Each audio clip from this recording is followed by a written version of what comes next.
enfim, vamos lá, pessoal, boa tarde, bem-vindos ao Conecta Polo.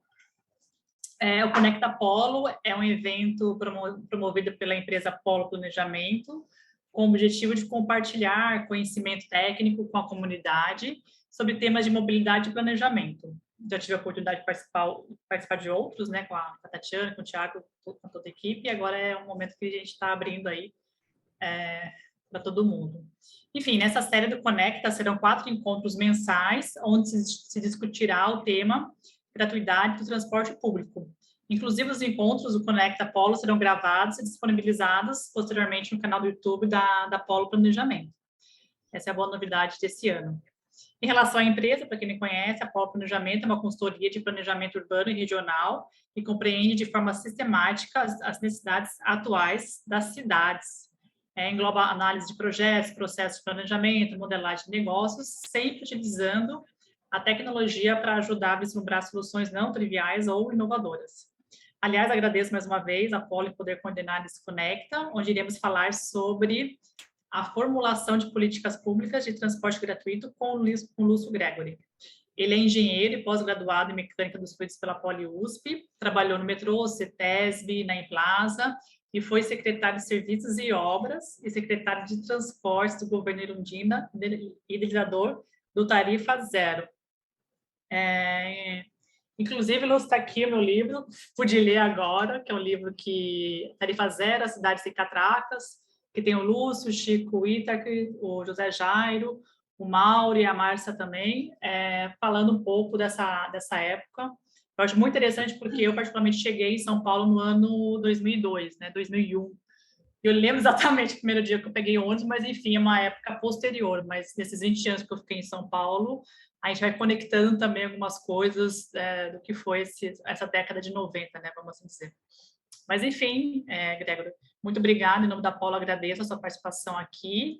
O espaço é todo seu para contar essa experiência, que eu acho que foi muito enriquecedora e que está, enfim, depois a gente vai para o debate, mas para mim foi muito legal ter lido esse livro e eu conectei várias coisas, até pela minha experiência profissional, enfim, quando chega, fui uma assídua usuária do transporte público, posso te garantir que eu fui extrema zona norte, sul, leste, oeste, mas enfim, né, na época de 2000, que é outro universo, 2010, que é outro universo, mas enfim, a gente sabe que tem um fruto aí da década de 90. Enfim, Lúcio, eu passo para você a palavra e mais uma vez obrigada por estar compartilhando um conhecimento, uma experiência que eu falo, essa nova geração aí precisa ouvir para se alimentar, porque os desafios são enormes, né? Continuam aí para a gente estar superando.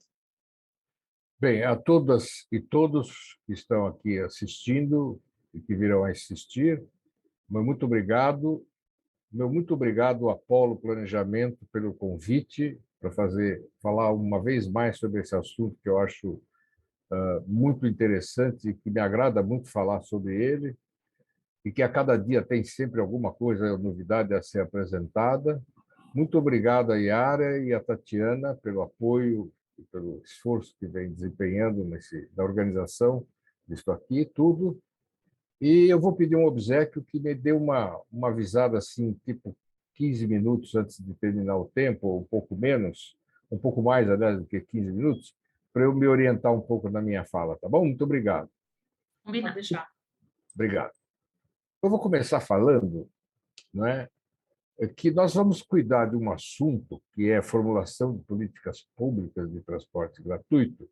Não é bem sobre transporte gratuito, mas a formulação de políticas públicas de transporte urbano datam de um tempo relativamente grande. Para vocês terem uma ideia, a primeira concessão de transportes públicos feita no país para uma gôndola puxada por burros foi feita em 1817 por D. João VI, que fez a concessão para o sargento-mor chefe do Palácio, da Segurança do Palácio do Rei. Vocês veem que a coisa não é de hoje. E funcionava, curiosamente, da seguinte maneira: feitas as diferenças entre modos de tração e conforto, etc., típicos de cada época, E a forma de organizar esse sistema era, pasmem vocês, não muito diferente da de hoje. Ou melhor, a de hoje não é muito diferente da de então. Ele fazia concessão e ele é que fixava o quanto o cidadão, o sargento, podia cobrar, e o sargento, então, fazia o tal do serviço que era remunerado pela tarifa, né? Cobrada do usuário. Isso significa, no limite, que você considera nesse sistema o passageiro do transporte um custo, e esse custo é pago pela tarifa. Tá? 1817. Aí damos um salto até 2012, porque depois de muitos anos de idas, voltas, discute daqui, discute, quebra-quebra de vários tipos existentes do país, um dos primeiros ainda no século XIX, quando teve um quebra-quebra de bondes no Rio de Janeiro, gigantesca por questão de reajuste tarifário, quebra-quebra de São Paulo, que destruiu um terço da frota de ônibus e bondes, quando foi inaugurado o serviço feito pela Companhia Municipal de Transporte Coletivo, que reajustou as tarifas em 75%, porque elas estavam congeladas há muito tempo. E aí quebraram um terço da frota de bondes e ônibus. Incêndio nas barcas na estação de barcas da de Niterói, greve de bonde do Rio de Janeiro, que só foi resolvida com a intervenção do então presidente da República, Juscelino Kubitschek, e assim por diante. Até 2013, que você já conhece também.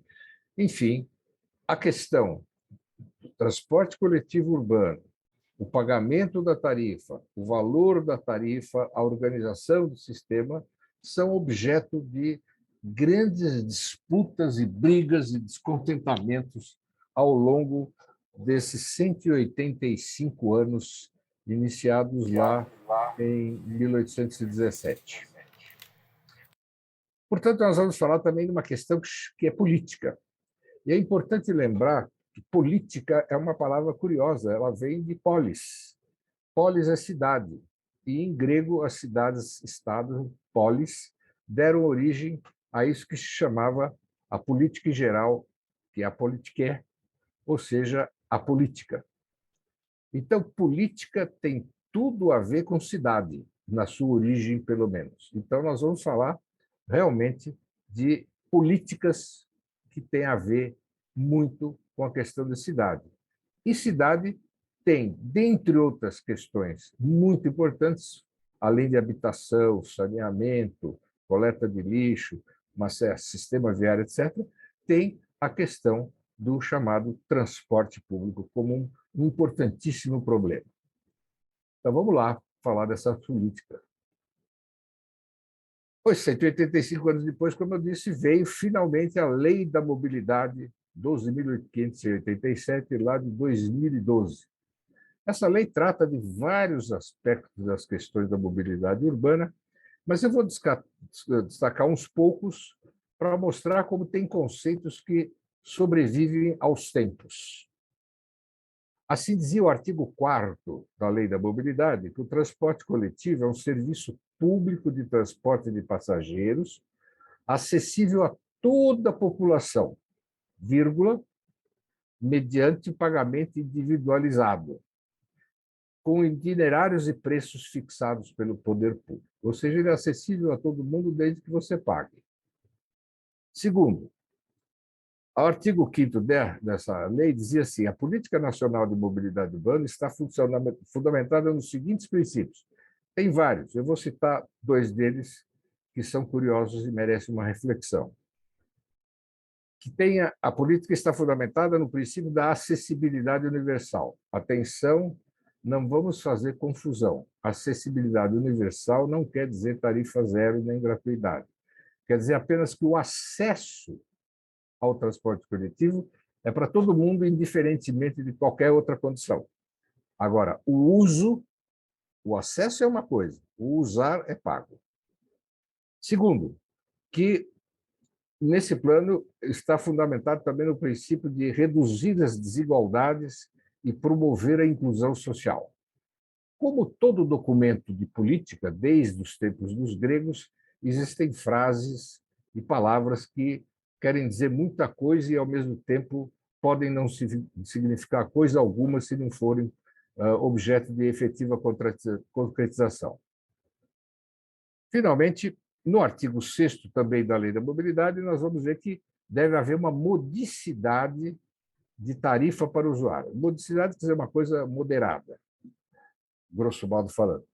Em seu artigo 9º, diz assim: o regime econômico-financeiro de concessão do serviço e da permissão serão estabelecidos no respectivo edital de licitação, sendo a tarifa de remuneração da prestação de serviço resultante da outorga e é separado da chamada remuneração ou da tarifa cobrada do usuário. Ou seja, separaram a tarifa em uma de tarifa cobrada do usuário e outra que é a tarifa que paga o serviço, que é a tarifa de remuneração.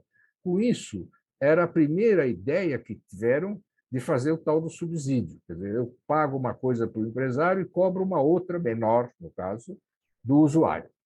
Mas, no final, chame-se do jeito que quiser, o fato é que se manteve a ideia de que o passageiro no sistema de transporte coletivo é um custo, e esse custo é o valor que ele paga da tarifa, no caso, a tarifa do usuário. E o contratante, no caso o Estado, a Prefeitura, o Estado genericamente falando, vai pagar esse valor, esse custo, sob a forma da chamada tarifa de remuneração. Ou seja, o passageiro é um custo para o sistema, de acordo com esse entendimento da questão. Acontece que passageiro em sistema de transporte não é custo, é receita. Vejam que coisa curiosa, hein? Desde 1817 vivemos nesse grande equívoco. Prova disso, a pandemia e a Covid-19 se encarregou de demonstrar isso de forma, digamos, escandalosa. O que aconteceu na pandemia? Desabou a quantidade de passageiros transportados, não é? Se a quantidade de passageiros desabou, e passageiro é custo, deveria ter desabado o custo do sistema. Claro que não, porque passageiro não é custo, passageiro é receita. Se desabou o número de passageiros, desabou a receita do sistema. A Covid provou isso de forma absolutamente inequívoca, algo que já deveria ser sabido há muitos anos, mas que está consagrado, inclusive, na Lei de Mobilidade de 2012. Finalmente, só para completar, grosso modo, uma visão da situação, ou da oposição, no caso, é uma situação complicada, existe a Lei 7.418 de 1985, a Lei do Vale de Transportes. Vocês aí da Polo devem conhecer isso muito bem, porque usaram aspectos dessa questão do Vale de Transporte para fazer a proposta do sistema gratuito de Várzea Paulista. E depois a gente vai voltar a esse assunto. Mas, de qualquer forma, a Lei do Vale de Transportes, no fundo, estabelecia um valor a ser pago pela empresa, recolhido ao contratante de serviço de transporte coletivo, pelo transporte dos passageiros, dos trabalhadores da empresa. Só que ela introduzia uma progressividade de desconto, que era até um certo valor de salário, você recebia, a empresa requeria o valor e não descontava nada do funcionário. E, a partir de um certo valor, ela começava a descontar. Acontece que, a partir de um certo valor salarial, a quantidade descontada é maior do que aquilo que o cidadão gastaria pagando a tarifa. Então, um monte de gente não queria vale transporte, porque ele saía mais caro do que pagar a tarifa na catraca. Isso faz com que o vale transporte teve várias limitações e, ao longo do tempo, ele foi significando razoavelmente uma quantidade menor de financiamento da tarifa, de subsídio da tarifa para os usuários. E, de qualquer forma, um subsídio com um certo grau de desconto, a não ser até um certo valor salarial, em que não havia desconto por conta do Vale de Transportes. E, finalmente, para arredondar finalmente esse quadro geral em que vivemos, depois de 2013, né, com todo respeito à por exemplo, ao prefeito Haddad e ao governador Alckmin, que, curiosamente, não teriam dinheiro para aguentar o não reajuste de 20 centavos lá em julho de 2012, de 2000 e... Quando é que foi? 2013, né? 2013, desculpa, eu estou pulando. 2013. Mas que, curiosamente, vejam só, hein? Eles diziam que poderia faltar dinheiro para educação, saúde e outras questões municipais. Pasmem vocês, em 2014, ano eleitoral de presidência da República, qual foi o reajuste de tarifa de transporte coletivos? Zero. Dá o que pensar, não dá? Eu penso cada coisa ruim às vezes. Bom, vamos lá. Depois de 2013, com todas as interpretações malucas que deram daquilo lá, o fato objetivo é que mais de 150 cidades deixaram de fazer o tal do reajuste, que poderia comprometer tanto as finanças municipais naquele ano, né? E, de qualquer forma, acelerou o andamento de uma proposta que existia, feita pela deputada Luiz Erundina, de considerar o transporte como um direito de saúde, o transporte como um direito social, tal como saúde e educação, nos termos do artigo 6º da Constituição Federal. Era uma proposta lá de 2011, obviamente estava mofando lá no fundo de uma gaveta, mas com o movimento de 2013, os deputados e senadores entenderam que era uma boa hora de dar uma faturada em cima da questão e trataram de andar depressa e aprovaram, de fato, em setembro de 2015, o transporte, a inclusão do transporte urbano, no caso não está dito urbano, mas é urbano, o transporte como direito social nos termos do artigo 6º de 2015. E é claro, até hoje, estamos agora já em 2022, nada foi feito para regulamentar isso aí, para isso se tornar uma realidade. Isso voltaremos ao assunto depois. Muito bem, então esse é o quadro. Estamos aí desde 1817, né? Grosso modo falando, e falando de uma maneira não séria, afinal, de um assunto que, a meu modo de ver, também não é tratado seriamente pelo Estado brasileiro até agora. Bem, alguns elementos mais eu vou dar sobre a questão e depois entrar, então, nas formulações propriamente ditas. O transporte coletivo se mantém, segundo estudos de 2020, cerca de 65 bilhões de reais ao ano, isso em 2020, sendo que praticamente 90% desse valor vem das tarifas cobradas dos passageiros em 2020. Não mudou muita coisa, não. Nuances aqui, grosso modo, essa é a numerologia, os ajustes de inflação, etc. Por outro lado, ficou claro que, em 20 anos, os acidentes de trânsito, né, custaram cerca de 36 bilhões por ano, segundo o Instituto Nacional de Segurança Viária. Quer dizer, mais da metade do que custa o sistema de transporte coletivo para toda a população brasileira, urbana, você gasta praticamente mais do que a metade em custos de acidentes de trânsito. Custos quer dizer hospitalização, deslocamento das pessoas feridas, atendimento geral, enfim, tudo que custa, né, um acidente. E mais, a característica do planeta, no planeta Terra, depois, sobretudo, que o Henry Ford fez a produção em série, é que o planeta gira em torno do automóvel, as cidades do planeta. Um exemplo disso simples, depois eu vou citar outros números aqui, nessa sequência, é que vocês vejam filmes na televisão de várias cidades do planeta. Eu pago em dinheiro vivo se você, vendo uma foto, diga: isso é uma cidade norte-americana, chilena, chinesa, tailandesa, o que for, ou da Formosa, porque as cidades praticamente ficaram muito semelhantes quando você vê um monte de via cruzando, passagem subterrânea, túnel, etc. É muito interessante você ver isso, porque mostra o quanto o automóvel determinou nos últimos, depois dessa produção em série praticamente, determinou a forma, a conformação das cidades do planeta Terra em geral. Mas, de qualquer forma, quero com isso dizer o seguinte, por exemplo, no Brasil, as ruas são feitas assim, você faz uma rua, tem uma faixa para ir e uma faixa para voltar. O plano de avenidas do Prestes Maia, quando ele fez, ele mostrou para um técnico inglês e ele disse, não, mas não estou entendendo, por que você tem mais duas faixas?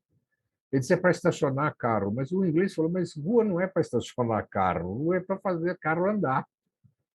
Isso. E ficou assim. Então, vocês observem, ruas de 4 faixas, tem uma ida, uma volta e uma estacionamento à direita e uma estacionamento à esquerda, grosso modo falando.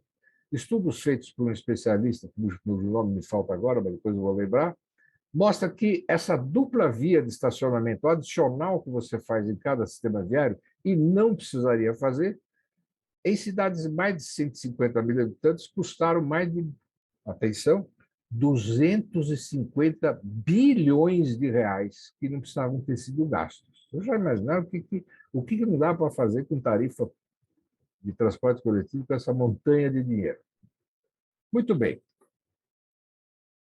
Finalmente, é importante lembrar que 70% do espaço viário é ocupado pelos automóveis, grosso modo. Daí, além desse custo adicional aí de faixas desnecessárias, ainda você tem o fato de que boa parte do espaço viário é ocupado pelos automóveis, que, por isso, não pagam mais do que os impostos que todos nós pagamos, né?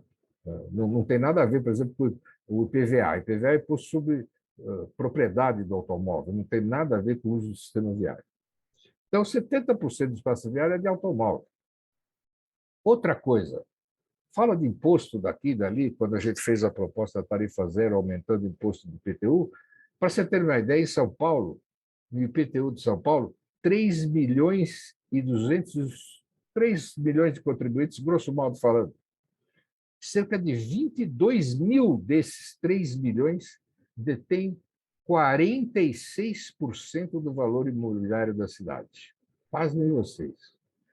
34 milhões de reais per capita se fosse igualmente dividido entre esses 22 mil proprietários, de 46% do valor imobiliário da cidade de São Paulo. 22 mil pessoas em 3 milhões de contribuintes. E, finalmente, a tarifa, essa coisa mágica desde os tempos de Dom João VI, né? Ela faz com que, pesquisa feita pela Rede Nossa São Paulo, cerca de 46% das pessoas da cidade não visitam parentes e amigos em fim de semana e nem vão passear no final de semana. 50% não vai à escola ou universidade de transporte coletivo, tem que ir a pé ou de outra maneira, porque não tem como pagar o serviço. E mais de 50% não vai a quantidade necessária de vezes a postos de saúde, médicos e fazer exames médicos, porque não tem dinheiro ou não pode gastar mais dinheiro em transporte, para deslocamento em transporte público. Então, acho que não preciso dizer mais nada, né? Sobre, primeiro, a antiguidade do problema e, segundo, o tamanho e as características, vamos dizer assim, grotescas que o problema da mobilidade urbana tem no Brasil. Bem, então agora vamos entrar na questão, que, afinal de contas, dá título a essa nossa falação toda aqui, que é a formulação de políticas públicas de transporte gratuito. Vale a pena comentar também que o não deslocamento das pessoas desempenha um papel de contenção de determinada quantidade de pessoas da nossa sociedade para que elas não frequentem todos os espaços de uma cidade, que não é para eles, não.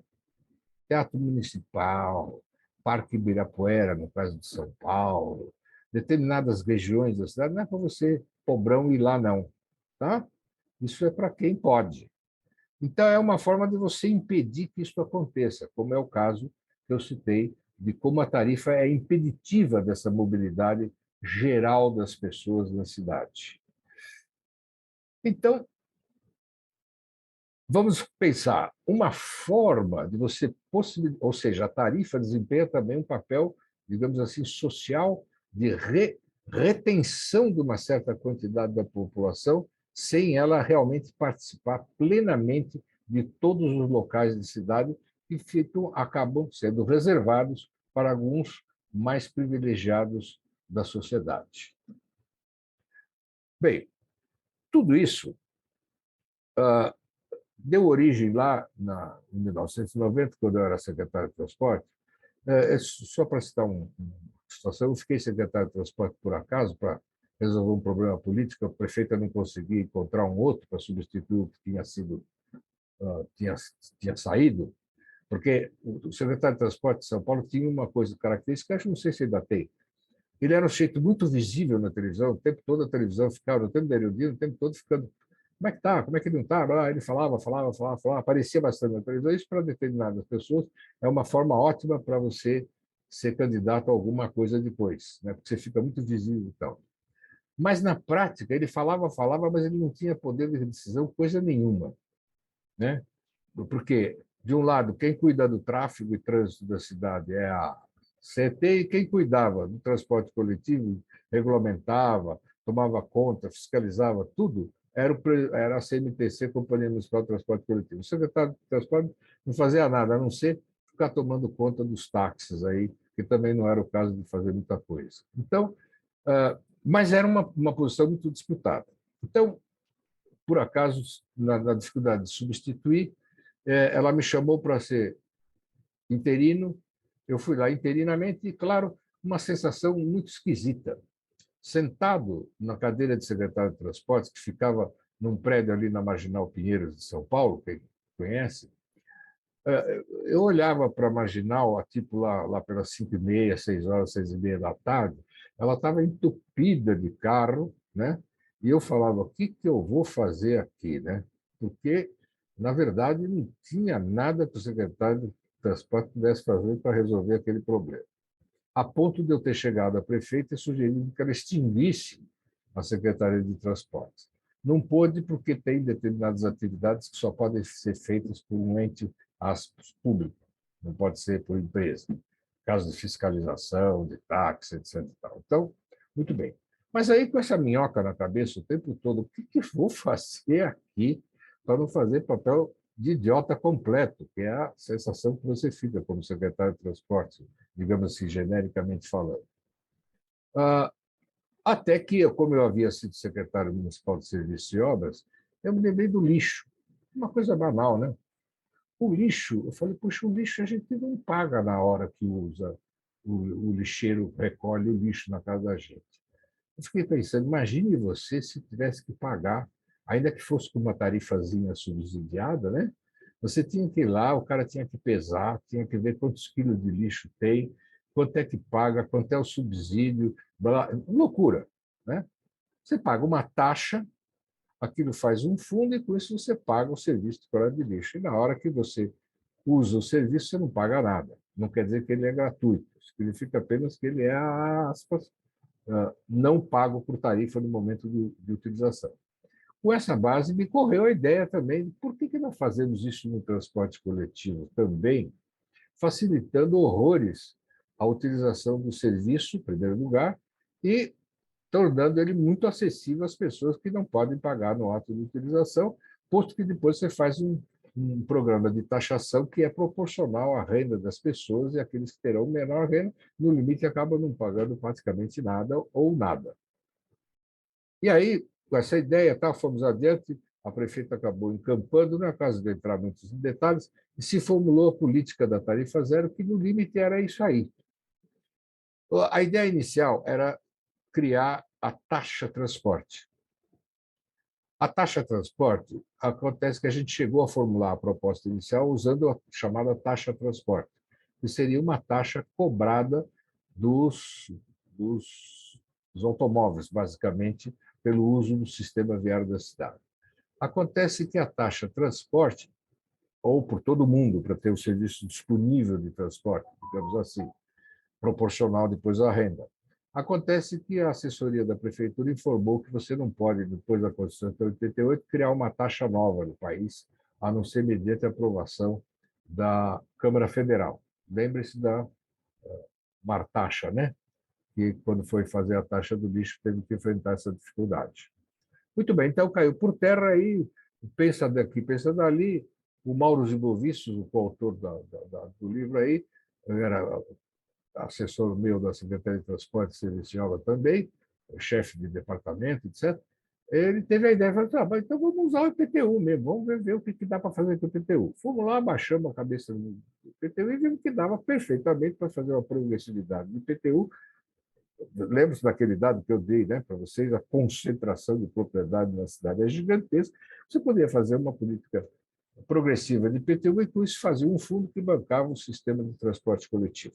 Essa foi a proposta original, que deu origem a uma briga gigantesca na mídia, faz aqui, todo mundo chutando, e as coisas mais malucas que eu ouvi na época, que é do tipo, os ônibus vão ser depredados pelos bêbados e desempregados, né? Alguns citam exemplos dos Estados americanos que tiveram também fazer, depois desistiram por causa disso, e que vão quebrar tudo. Eu falei, bom, mas então o problema do país é o problema da existência gigantesca de gente criminosa que está desempregada ou é maluca, porque não é possível, né? Então, vamos resolver esse problema de uma outra maneira, não cobrando tarifa. Bom, ou então dizer que as pessoas, já que não pagam, elas destroem tudo. Eu falei, é verdade. Eu, cada vez que entro no metrô, eu vejo a quantidade de depredação que é feita nos trens de metrô, porque ele é bastante subsidiado, ou, enfim, como coisas gratuitas em geral são depredadas, né? Sacam de lixo na rua, essas coisas todas. Besteira, né? Bobagem. Ideologia pura, digamos assim, isso aí. E assim teve trocentas discussões, nós fizemos muitas discussões, mas é importante dizer um dado fundamental. Em novembro para dezembro daquele ano de 1990, 91, perdão, nós fizemos uma pesquisa de opinião pública feita por um instituto especializado, me falha o nome do instituto agora, e deu um resultado que 65% dos entrevistados eram a favor da reforma tributária e, em consequência, do sistema gratuito de transporte coletivo. 65%. E 77% era a favor da reforma tributária proposta. Ou seja, uma coisa esmagadora. O que aconteceu? A Câmara Municipal, que é uma legítima defensora dos interesses populares, sequer pôs em votação o projeto de lei da tarifa zero. Vocês deduzam o que quiserem disso aí. Bem, atualmente, depois vai daqui, vai dali, Agudos, aí veio tarifa zero em alguns municípios das formas mais desencontradas e diferentes. Agudos, por exemplo, fez a tarifa zero, eu fui lá visitar, e ela fez a tarifa zero já há muitos e muitos anos, em 1995, se não me engano. E Agudos fez uma coisa assim, fui entrevistar o então prefeito que propôs isso aí, ele nem era do PT, nem partido, não me lembro que partido ele era, mas não importa. Ele disse que fez as contas e chegou à conclusão que podia diminuir, Agudos diminuiu um pouquinho a frota e a utilização da frota de veículos da prefeitura, e com essa economia foi suficiente para bancar inicialmente o serviço de tarifa zero da cidade, né? Depois você vai ter, demorou muito tempo, um município aqui, outro ali, outro acolá. Hoje, uma quantidade bastante grande de municípios tem. O caso da Polo, que pôs o planejamento de Várzea Paulista e fez uma utilização minimamente inteligente do Vale Transportes, né, que é burro, como eu disse anteriormente. A Polo não é burra, a Polo é inteligente. O que ela faz? Ele propôs um valor único, sem esse negócio de desconto para lá e para cá, para todas as empresas, fez um acordo com as empresas toparam, e com esse valor praticamente é suficiente para subsidiar a tarifa zero. Agora, em todos os municípios em que houve tarifa zero, e o caso de Várzea Paulista em particular, depois eu até pedir os dados mais recentes que vocês tenham, a alteração da quantidade de passageiros transportados é de tal ordem que evidencia que tem alguma coisa muito errada com a tarifa, ainda que subsidiada, que é cobrada atualmente nos municípios brasileiros. Até onde eu me lembro, a demanda, ou seja, a quantidade de passageiros transportados de Várzea Paulista, no caso, cerca de 3 vezes o que era, não sei se estou certo, mas houve mais do que isso, mas é da ordem de 3 vezes aquilo que era antes, quando tinha tarifa. Né? Agora, gente, onde eu transporto um, transporto 3, significa que 2 não eram transportados porque tem que pagar a tarifa de transporte coletivo. Alguma coisa maluca isso, parar um pouco para pensar. Não faz sentido cobrar uma coisa que tem esse grau de impedimento de utilização de um serviço chamado de, olha lá, hein, público. Na verdade, ele é privativo daqueles que pagam a tarifa. Bom, então, acontece o seguinte, que, apesar de tudo, continuam existindo dificuldades ali, a qual não tem nenhuma formulação completa da questão da tarifa zero. Meditando sobre isso tudo, recentemente eu fiz duas questões que eu levantei e queria trazer aqui como uma contribuição para vocês. Primeiro, a questão do uso do espaço viário, do sistema viário, que, como eu mostrei, é descaradamente sobreutilizada, superutilizada pelo transporte individual motorizado automóvel, em detrimento de todos os outros, os não motorizados, a pé e assim por diante, e transporte coletivo. Então, juntando isso aí, ao uso do sistema viário, eu falei, como resolver isso?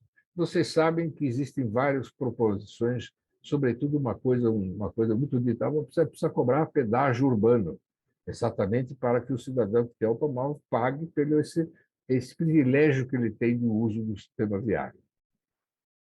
Né? Você tem uma ideia, um passageiro de automóvel ocupa aproximadamente 12 vezes o espaço que é ocupado por um passageiro de transporte coletivo, de espaço viário. Bom, 12 vezes se eu tiver certo, mas é dessa hora. Enfim, com base no pedágio urbano, isso estaria resolvido. E eu sou radicalmente contra pedágio urbano por uma razão muito simples. O pedágio urbano é uma forma de pagamento.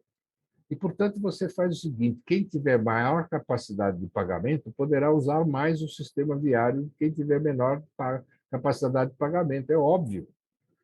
Pedágio é uma coisa que vai aguçar aí para o setor automobilístico a diferenciação entre aqueles que têm dinheiro e podem pagar o pedágio e vão usar adoidado o sistema pedagiado, e aquele que não tem dinheiro, que não vai usar, ou vai usar uma vez só e olhe lá, porque não vai ter dinheiro para pagar mais vezes de uso do sistema viário que for pago por pedágio. Então, o pedágio é recessivo.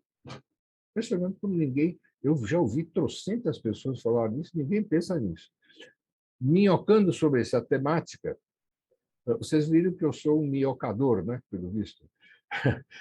Eu resolvi criar uma coisa chamada, inicialmente chamava taxa, depois virou o nome de contribuição, vou explicar por quê, chama-se contribuição pelo uso do sistema viário. É uma contribuição, portanto, todos vão pagar, não é só pelo uso, quando eu uso, paga como uma contribuição os proprietários de veículos, e essa contribuição é proporcional a uma questão, ao tamanho do veículo, a área ocupada pelo veículo, multiplicado pela sua potência. Porque sabe você que, genericamente falando, não é 100%, mas genericamente falando, carro mais potente polui mais do que carro menos potente. Então, e aí é extremamente progressivo. Quer dizer, carrinho pequeno vai pagar menos contribuição do que carrão grande. E carrão grande com alta potência, ou carrinho pequeno com alta potência, vai pagar mais do que carrinho pequeno com baixa potência. Ou seja, é nitidamente uma contribuição de caráter progressivo. Quem tem mais, paga mais, quem tem menos, paga menos. Como tem que ser, a meu modo de ver, em geral, toda a política de contribuição e de impostos. Bom, para vocês terem uma ideia, eu fiz umas hipóteses grosseiras de considerar de R$ 1 a R$ 3 essa contribuição diária. Né? Se for R$ 1 por dia, dá R$ 365 para o carrinho pequeno, 0,0. E cá entre nós, com o preço da gasolina praticamente R$ 7 o litro, vocês veem que não é nada, né? Quer dizer, o cara com R$ 7 reais, ele vai possuir 50 litros de gasolina e ele paga a contribuição para andar adoidado no sistema viário quanto quiser na cidade que ele tiver. Muito bem. De R$ 1 a R$ 3, fiz a hipótese para veículos de carga, vans, etc. Não é o caso de entrar no detalhe, mas, grosso modo, é uma proposta completa. Mas os extremos são esses que eu coloquei e fiz uma hipótese. Vamos ver quanto é que isso dá de receita. E peguei a frota operante em 2020, na cidade de São Paulo, 2019, 2020, e apliquei esses valores sobre a frota existente naquela época, os dados existentes e publicados. E sabe quanto é que deu de receita ano? E esqueci de dizer, o pagamento da contribuição do sistema viário pode ser feita mensalmente ou até em 5, 6 vezes por ano, para aliviar aí a contribuição. Bom, mas no resultado final, naquele ano, com aquela frota, dava mais de 6 bilhões de reais. Para vocês terem uma ideia, o custo total do transporte coletivo urbano na cidade de São Paulo, já em 2021, portanto, já o valor corrigido, é da ordem de 7,6 a 8 bilhões. Ou seja, a CONUSV, como se chama, a Contribuição pelo Uso do Sistema Viário, quase que cobre o custo do sistema tal como ele é hoje. Isso seria uma alavanca gigantesca para bancar sistemas de tarifa zero. Um pouquinho mais você acrescentava sobre isso, e com isso a CONUSV mais um pouquinho de dinheiro e você banca sistemas de tarifa zero, se usar sistemas de vale transporte e outras formas de financiamento. Uma observação só, como o município não pode criar impostos novos sem autorização federal, a CONUSV tem que ser autorizada por uma lei federal e a ex-prefeita Luiza Erundina tem uma proposta nesse sentido, vai levar à discussão em algum momento, mas, obviamente, vai ser uma discussão complicada estabelecer as regras para que os municípios estabeleçam a CONUSV e utilizem necessariamente no financiamento do sistema tarifário do sistema de transporte coletivo. Mas é mais uma contribuição para resolver no atacado essa questão. E, finalmente, aí voltando tudo para trás, desculpem, mas o sistema de transporte coletivo também anda de marcha ré às vezes, né? Eu fiquei minhocando ultimamente e pensei em uma coisa, a partir de uma experiência que eu li do Rio de Janeiro recentemente, uma concorrência do BRT, em que eles fizeram o seguinte, eles separaram em 3 concorrências. Uma concorrência que é para, aliás, 3 elementos. Uma concorrência que é para você fazer a operação do sistema. Outro, um setor para controlar a operação do sistema. E a terceira, que é a licitação para contratar o sistema. E o fizeram através de uma novidade bastante grande, muito inteligente e muito óbvia no limite. É que passageiro,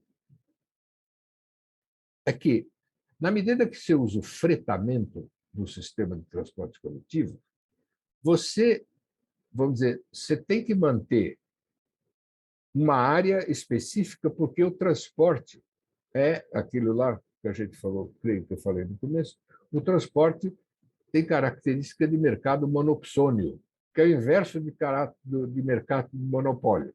No monopólio, você tem um fornecedor e trocentos consumidores. Como tem só um fornecedor, ele banca e discrimina qual é o valor que tem que pagar, porque ele não tem concorrência.